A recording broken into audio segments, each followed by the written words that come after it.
good morning. Ito tayo, ayos tayo ng generator namin kasi naglo-low voltage siya.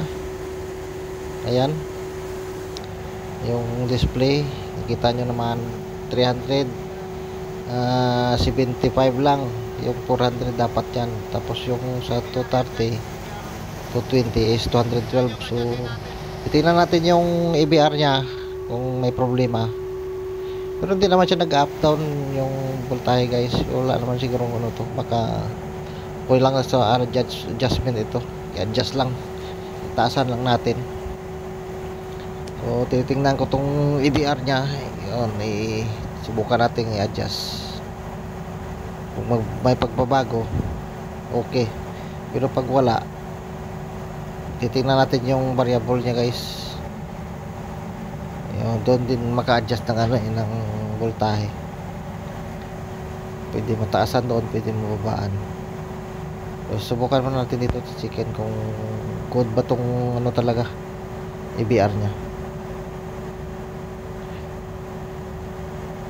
So hintay lang pipihit-pihitin natin, pero dandahan lang kasi delikado, masira to, mahal to guys yung ayan, walang pagbabago.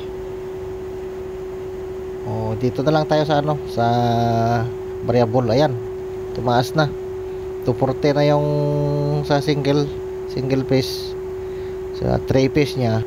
So guys, okay na tong generator natin guys. Wala na tayong problema, na-adjust ko na sa variable. So 400 na, at saka yung single phase nya is 240 230. So yan na guys, okay na siya. Please subscribe my YouTube channel guys, and thanks for watching. Bye bye guys.